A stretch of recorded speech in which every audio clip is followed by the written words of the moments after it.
Titip tanya, siapa Kang Gruhin dan Kang Mustafa yang sering disebut-sebut oleh Gus Baha? Dalam setiap dakwah jika mencontohkan A atau B kan selalu pakai nama Ruhin dan Mustafa. Siapa itu Gus? Itu orang beneran atau bagaimana caranya bisa ketemu Rasulullah walau hanya sebatas mimpi? Ya, kalau kita menjadi fans yang ngefans banget sama idola atau menjadi fans seperti K-pop yang sangat fanatik, itu sebetulnya tidak apa-apa atau sebaiknya jangan kalau kita mengidolakan sesuatu sampai fanatik luar biasa.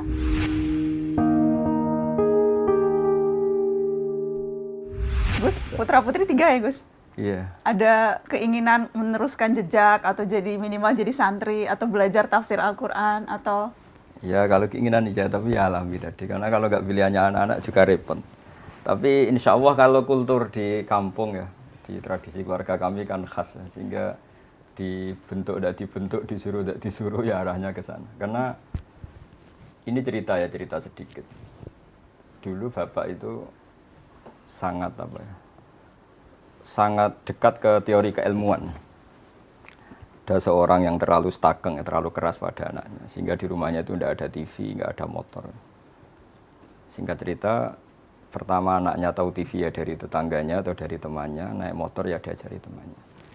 Repotnya anak ini yang berjasa ini, mimman lam yusolli wa lam yasum, ya tidak sholat, tidak puasa. Singkat cerita, anaknya ini lebih terdikte ini daripada oleh orang tuanya.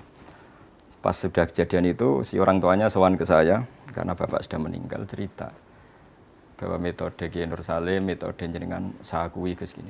Terus dia tanya ke saya, kenapa Gus metode itu? Saya kan ngiranya kalau ada TV, ada motor, anak jadi nakal karena nonton TV. Terus saya bilang, al-insan abdul ihsan, manusia itu budaknya kebaikan. Sehingga ketika anak Anda ini utang jasanya sama orang nggak sholat, dia ingin niru yang nggak sholat. Sementara melihat Anda sebagai orang yang tidak simpatik karena melarang terus. Semenjak itu dia ngakui manhajnya bapak saya. Dan dulu bapak saya juga gitu. TV ku ya ono madharote gitu kalau bahasa Jawa. Tapi nak radio TV terus delok ning tonggo selain ganggu ya engko pengaruh tadi. Karena tadi artinya makanya dalam doa-doa para wali, para ulama kan, jangan jadikan kami dikuasai orang yang tidak takut engkau ya Allah. Karena tadi al-insan abdul ihsan, artinya anak ini enggak sholat. Nggak sholat, nggak puasa karena lebih utang jasa sama pertama yang meminjami motor, meskipun akhirnya alhamdulillah akhirnya bapaknya rubah, terus anak ini jadi baik lagi. Tapi ini kan cerita manhaj betapa bahayanya terlalu stakeng, terlalu keras tadi. Jadi dari satu keilmuan al-insan abdul ihsan ya sudah kita harus ihsan sama anak-anak, sama siapapun. Insya Allah barokahnya itu lebih mudah berdakwah. Itu di hadis rahimallahu imra'an a'ana waladahu ala birri. Allah merahmati seorang yang membantu anaknya untuk jadi baik. Bagaimana? Jangan dia maki. Jangan dia bebani beban yang berat. Ya toh? Kalau tegur yang baik. Ya toh? Itu. Jadi ada hubungan akrab sehingga kalau dia mau curhat, dia curhat pada ibunya kalau perempuan. Dia curhat pada bapaknya, bukan curhat pada temannya. Ya, pada temannya ya. Karena itu bersahabat. Ya, kamu kan curhatnya sama mami kan? Ya, Nana curhatnya apa marahnya? Jengkelnya mungkin ya. Abi Gus, ini kita jawab pertanyaan netizen ya. Soalnya kita udah janji.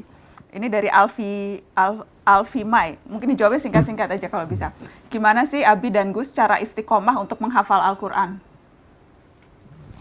Saya jawab, ya karena kalau keyakinan saya, keyakinan semua orang kalau sudah hafal lupa itu dosa. Pertama karena takut dosa. Tapi setelah ke kelas tertentu, makom tertentu memang asik. Punya hafalan itu asik. Jadi kalau dulu mungkin karena takut tadi ya nisyanul ayat atau Quran itu lupa itu dosa. Tapi lama-lama memang karena asik. Karena asik. Ya, saya kira saya benar itu. Asik, ada kenyamanan tersendiri itu ya. Apalagi kalau ngerti. Karena itu sangat membantu dalam menghafal, menghubungkan ini tadi ceritanya ini begini. Jadi sebenarnya sangat mudah hafal itu. Tapi sangat mudah lupa. Yang kedua itu yang sering terjadi. Ya, sangat mudah. Tapi karena kalau dipahami itu jadi lebih mudah. Oh iya, jauh lebih mudah dipahami daripada tidak. Salah satu itu kan untuk kan harus dicantolkan itu ingatan supaya dia ini. Ini nyambung ke pertanyaan Nita Desya. Bagaimana jika sampai mati saya tidak tahu arti keseluruhan isi Al-Quran, apalagi tafsirnya? Apakah saya berdosa? Hanya dibaca sampai hatam berkali-kali, baca terjemahannya juga jarang-jarang. Saat titip salam sama Gus Baha, saya sudah beli Al-Quran terjemahan yang UII. Gitu. Kalau sampai dosa enggak lah, kan kalau paham semua itu fardu kifayah, 1-2 orang di kawasan itu memahami ini sudah cukup. Dan mulai dulu pun ya enggak semuanya paham Quran. Cuma bahwa baca hatam mungkin terus belajar itu bukti cinta itu insya Allah cukup untuk sowan lah nanti kepada Allah, anta ma'aman ahbabta atau almaru ma'aman ahabba. Iya. Saya punya cerita dulu, ada seorang wali yang masih bernambah sama saya itu. Orang yang sudah mau meninggal 2 tahun atau 3 tahun sudah sepuh, tetap disuruh ngapalkan Quran. Biasanya 2 juz meninggal, 3 juz meninggal. Sehingga cerita anak-anaknya tanya ke wali tadi, kenapa mbah sudah sepuh disuruh ngapalkan, disuruh belajar? Ya setidaknya pas mati masih masuk hadis man salaka thariqan yaltamisu fihi ilman. Jadi ketika dia mati dalam keadaan mencari-cari ilmu. Iya. Diusahakan selalu untuk jadi tidak ada alasan untuk tidak belajar. Mungkin metodenya diubah. Jangan hanya baca, sambil baca terjemahan dia. Terlalu meningkat begitu ya. Ini ada pertanyaan buat Abi dan buat Gus Baha. Siapa ahli tafsir yang paling mempengaruhi pemikiran Abi dan Gus Baha dari Labi? Ini yang repot, karena bacanya banyak. Dan bacanya banyak itu pasti dalam konteks akademik atau keilmuan tafsir itu ya plus minus. Mungkin kalau rasa Jawa saya suka Syekh Nawawi. Tapi dalam rangka tangkeh dari cerita-cerita Israiliyat apa, menghindari cerita-cerita Israiliyat kayaknya Syekh Nawawi terlalu longgar pakai Israiliyat sehingga kita ya repot juga. Jadi Mbah Mun sering cerita gini ke saya. Kalau baca tafsir, ya jangan mengikat kamu, karena Quran awsa'u minhu, Quran selalu lebih luas ketimbang tafsir itu sendiri. Jadi saya masih ingat ketika baca kitabnya, bukunya Pak Quraisy Membumikan Al-Quran. Dulu ramai sekali Pak Quraisy, ketika min alaq, itu kan diterjemahkan dulu orang-orang atau banyak kiai yang baca dari segumpal darah. Pakar-pakar embriologi bilang itu embrio atau zigot yang menempel di dinding rahim.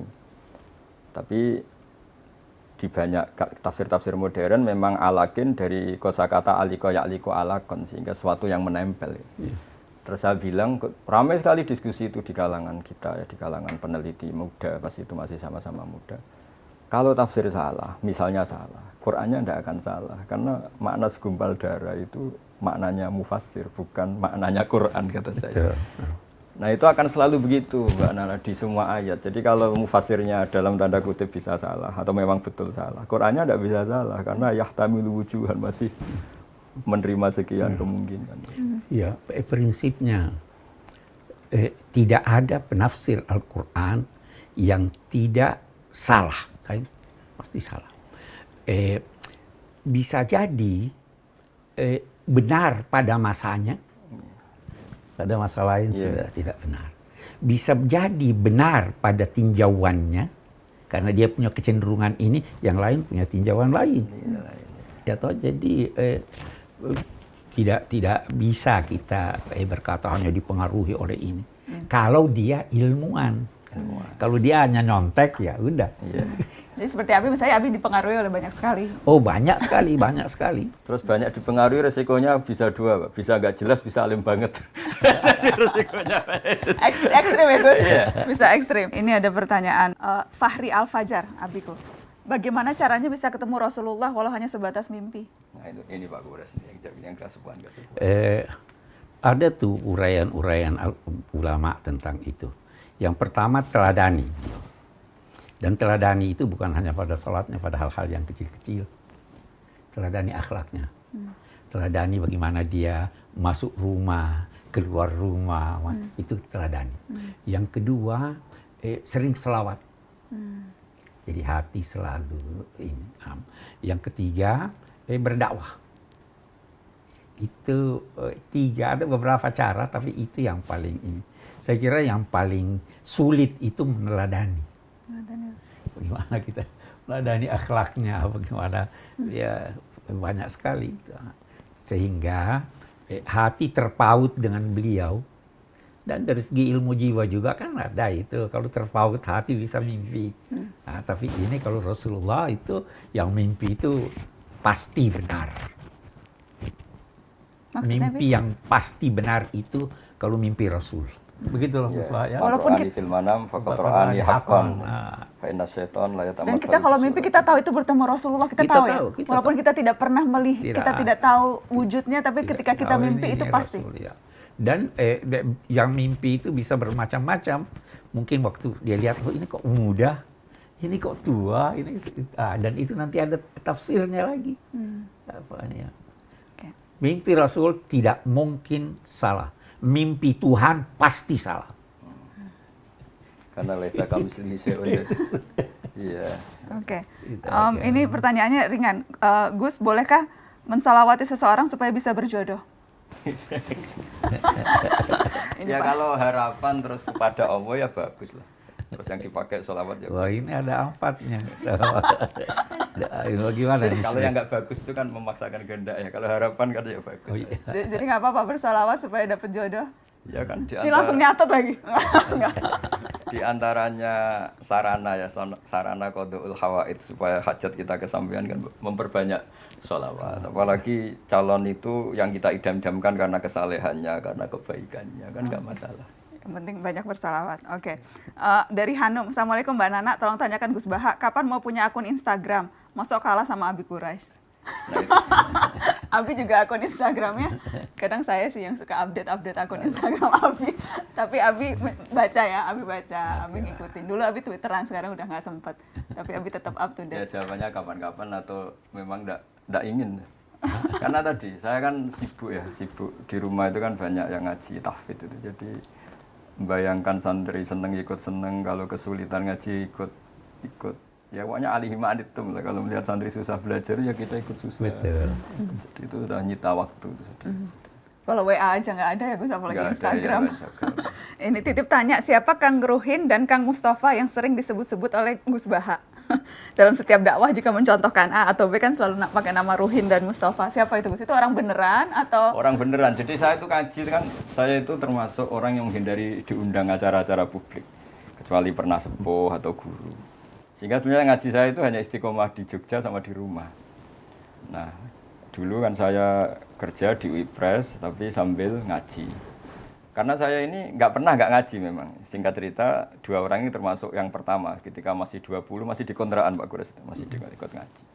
Karena adatnya pondok itu gejlok-gejlokan. Ya akrab betul ya, mereka anggap saya gurunya tapi ya berani makan di depan saya, berani apa saja karena ya memang akrab. Dan saya ngenang Nabi itu juga gampang saja kalau ada sahabat yang sering digojlok Nabi apa. Jadi sederhana sampai Nabi ada sahabat dipanggil Abu Hurairah, kadang dipanggil Abu Hirin. Jadi ceria sekali dulu Nabi dakwah itu. Iya, betul. Ada sahabat yang nama kamu siapa? Saya Huzan. Ndak bal anta sahel gitu kan. Jadi yang diganti-ganti namanya apa. Gampang sekali.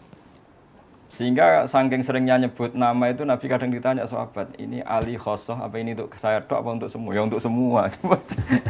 Jadi itu kan khas-khas pondok ya. Jadi memang harus ada yang diajak lawan bicara. Tapi memang teman akrab sama saya. Sampai sekarang anaknya ada mondok di saya. Oke, jadi itu menjawab pertanyaan. Jadi yang penasaran itu betul ada 2 manusianya itu ada betul namanya.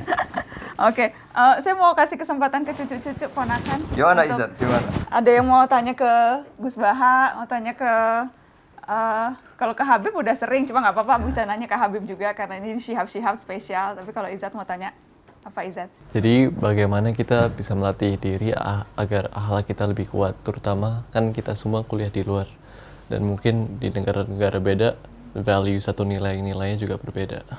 Jadi begini ya, ketika saya pernah diundang komunitas NU di Korea Selatan, paling setahun yang lalu. Saya itu dulu Mbak Najwa kalau baca doa Rabbana lakal hamdu mil'us samawati wa mil'ul ardi. Ya Allah, Engkau dipuji di semuanya alam Engkau, baik di langit maupun bumi. Saya berpikir lalu pujian yang di bumi ateis atau bumi komunis gimana gitu.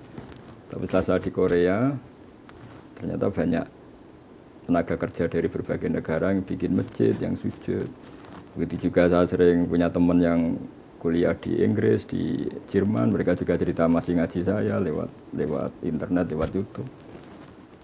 Nah, dengan tradisi ilmu yang benar, akidah yang benar, hadhihi ardullah misalnya, ini bumi Allah. Sehingga utang jasa Anda hanya kepada Allah. Ini air juga ciptaan Allah. Sehingga utang jasa kita ya sama Allah. Sehingga dengan demikian, meskipun ada negara yang tatanannya bagus, yang seakan-akan lebih baik timbang Indonesia, itu tidak mendikte kita, karena kita pertama merasa utang jasa sama Allah, bukan ada yang lain gitu. Karena bumi yang kita injak milik Allah, air yang kita minum milik Allah. Nah, bahwa orang melupakan Allah karena tadi berpikirnya sudah sangat melenceng ya, dikira itu negara baik, tertib, kemudian jasanya manusia itu. Oke, kita ngakui, tapi nomor satu tetap jasanya Allah Ta'ala. Sehingga saya kadang baca Quran, Pak Quras, ini tahadus bin iman. Kadang nggak kuat tak teruskan ketika Allah ngendikan misalnya, nahnu khalaqnakum falaula tusaddiqun. Mbok Yahoo sang bikin langit bumi, bikin air itu yang menciptakan Mbok Yahoo, kamu ngakui itu saya gitu. Karena sudah banyak yang nggak ngakui, akhirnya hubungannya sama makhluk bukan sama Allah. Ya kira-kira gitu. Supaya tetap. Iya. Coba Pak Quras mungkin mau nambahkan. Udah cukup. Jangan banyak-banyak. Ya, Rifati ada mau bertanya. Kak Fatih? Jadi tadi ada diskusi tentang mengikuti hati atau keperluan rasa di dalam dan juga akal. Tapi pertanyaanku mungkin untuk Gus Baha dan Habib lebih mendalami hal itu. Sekarang banyak orang membenarkan hal dengan mengatakan, oh saya hanya mengikuti hati saya. Dan mungkin hal-hal itu mungkin bisa aja kurang baik atau mungkin tidak, ya mungkin saja hal itu tidak benar atau bisa menyakiti orang lain. Jadi pertanyaanku adalah, apakah hati itu selalu benar, dan jika tidak, bagaimana kita bisa mengasahkan hati kita agar mungkin lebih sering benar? Ini tadi yang membicarakan hati tadi, tidak hati kamu dengan ilmu, ilmu dengan rasa. Iya, jadi begini. Ada yang dinamai hati nurani, ya kan? Tapi hati nurani itu tidak selalu benar. Karena hati nurani itu dibentuk oleh lingkungan, oleh budaya, oleh pengetahuan. Kalau ini keliru, bisikan hatinya keliru. Kira itu orang-orang itu ada diberikan oleh Syekh Abdul Halim Mahmud, ada bukunya menyangkut itu. Dia bilang, kamu kira itu filosof Yunani yang melecehkan perempuan, kira-kira hati nuraninya tidak ada. Itu kaum kapitalis. Apa hati nuraninya lebih rendah daripada orang komunis? Semua punya hati nurani, tapi hati dibentuk oleh ini. Hati nurani kalau mau benar harus dibentuk berdasarkan cahaya ilahi. Ya toh? Itu yang membentuk nurani. Kalau sudah terbentuk itu yang Nabi. Jadi yang sudah terbentuk itu yang Nabi katakan apa itu? Istafti qalbak. Jadi kalau sumbernya, isinya salah, ya ininya salah. Tapi ikuti Al-Quran. Bagaimana itu Al-Quran? Allahu nurus samawati wal ardh. Dia yang memberi cahaya. Akal diberinya, hati diberinya, ilham diberinya. Ini kumpulan, itu hati nuraninya pasti benar. Tapi kalau sumbernya, ya toh, jadi banyak orang berkata hati nurani. Enggak, hati nurani bisa salah. Tergantung dari mana sumbernya hati Dari nurani. mana sumbernya? Dan segala sumber Al-Quran. Segala sumber Al-Quran. Ya kan? Oke. Jadi mengasah hati untuk Nah, di benar situ dengan pentingnya belajar orang Al-Quran. ngaji. Betul, ngaji lagi. Ya kan, ngaji lagi, Quran lagi. Ya, Seperti contoh gini, ada orang ibunya meninggal terus cerita ke saya, Gus ini susah karena harta banyak saya habis untuk menghormati ibu, atau akhirnya meninggal juga. Setelah saya beri pencerahan, kamu harus bangga, uang kamu habis untuk kebaikan ngerawat ibu. Kayak apa kalau habis untuk membiayai hal-hal yang buruk? Akhirnya bisa syukur. Jadi ilmu lagi. Sama seperti kita misalnya demi hal yang nggak benar mau dibiayai 2 juta, kata kamu penting. Tapi secara syariat ada ibu kita, ada keluarga kita yang lebih mendesak. Sehingga kalau ngaji terus ngerti bahwa yang kita inginkan ini nafsu apa hati. Jadi yang kita katakan hati jangan-jangan nafsu. Jadi itu makanya ada ayat intattaqu hayaj'al lakum furqanan. Sudah kamu takwa secara benar, pasti hati kamu tahu pembeda yang hak dan yang batil. Nah itu yang dimaksud Nabi istaftiqul bak itu yang sudah kelas itu, yang sudah kelas-kelas itu. Tapi kalau yang latar belakangnya macam-macam terus tanpa punya nurani ya tadi ya sebetulnya nafsu pasti. Ini nyambung ke pertanyaan sebelum ke Nishrin ya, ini nyambung ke pertanyaan Yuni. Mbak Nana pengen tanya sama Gus Baha dan Abi, bagaimana cara menghadirkan Allah di hati kita sedangkan Allah itu tak terbayang? Nyambung ke yang tadi Gus. Jadi kalau di surat Waqiah itu orang dilatih tadi Mbak Najwa ya. Nahnu khalaqnakum falaula tusaddiqun. Hubungan terdekat kamu itu dengan saya kata Allah, karena saya menciptakan kamu. Seperti dalam kehidupan nyata saja hubungan dekat jenengan sama ibu sama bapak karena manusia yang menjadikan sebab wujud Anda. Lah Allah memaklumatkan dirinya juga gitu. Saya ini yang menciptakan kamu, harusnya kamu terdekat sama saya. Ketika kamu minum, apa kalian menciptakan air? Antum anzaltumuhu minal musni, apa kamu yang menciptakan awan yang menjadi air?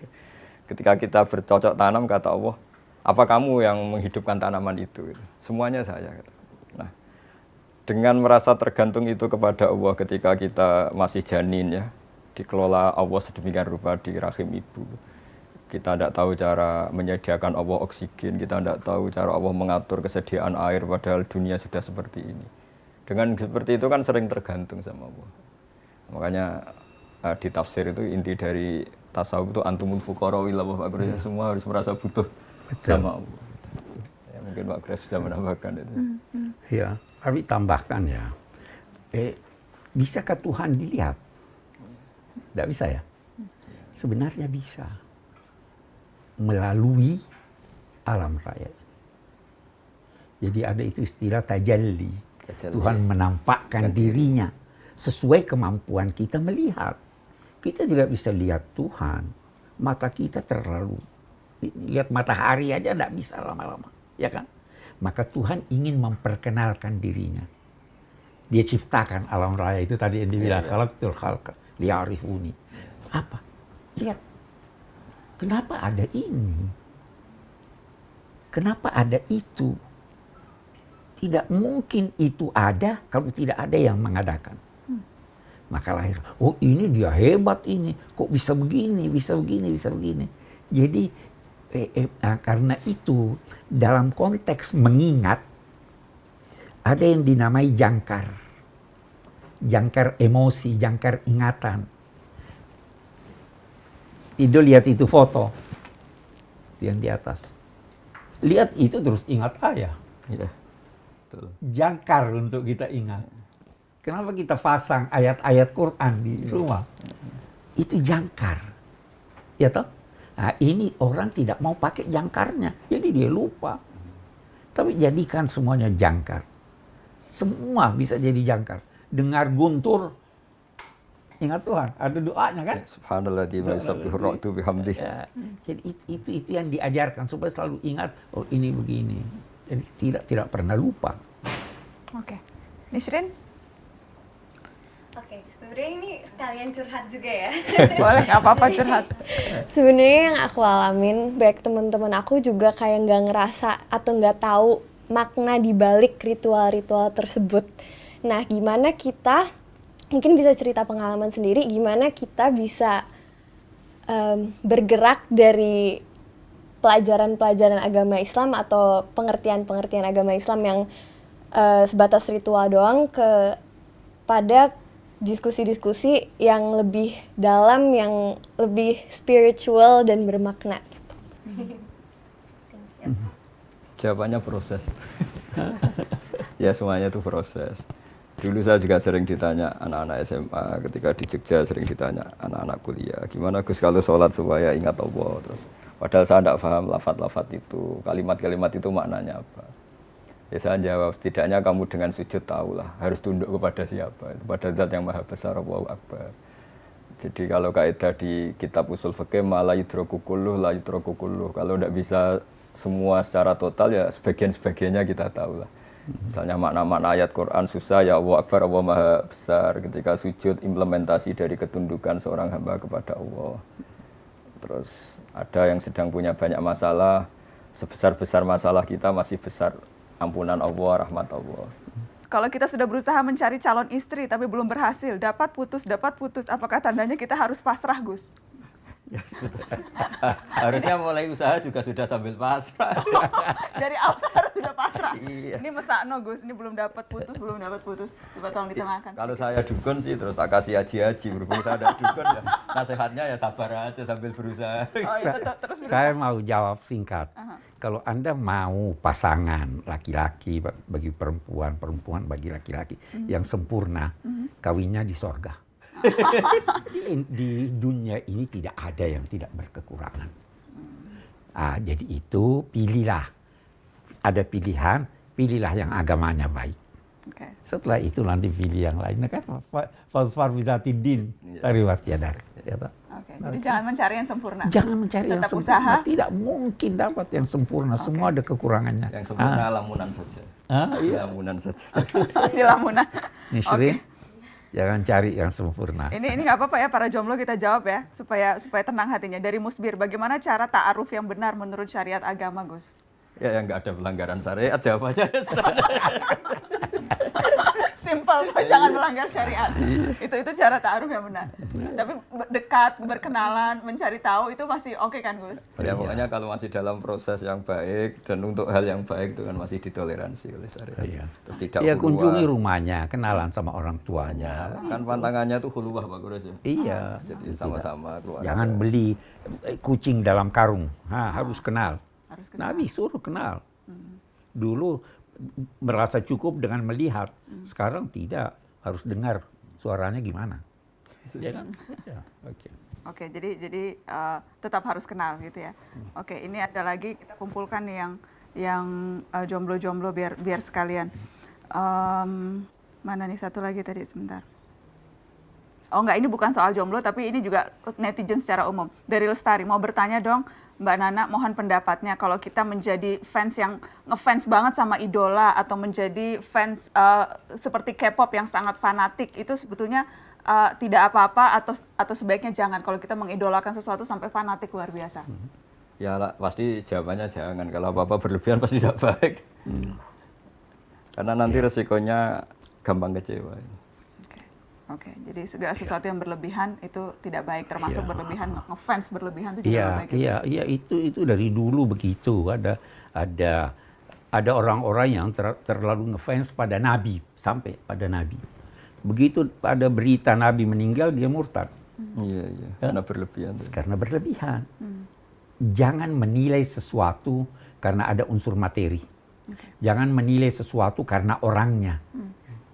Nilailah sesuatu itu berkat substansi yang ada padanya. Iya kan? Oh itu dia yang bilang begini, ulama ini, profesor ini. Belum tentu benar.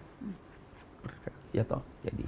Banyak juga kan calon jemaah haji yang sudah menabung bertahun-tahun, sudah betul-betul rindu ingin datang, kemudian tiba-tiba karena situasi, rencana berubah, sulit untuk mengikhlaskan, itu sulit buat atau rela tidak pergi padahal sudah dibayang-bayangkan dan sebagainya. Bagaimana mengobati kekecewaan mereka yang tidak bisa ke tanah suci tahun ini?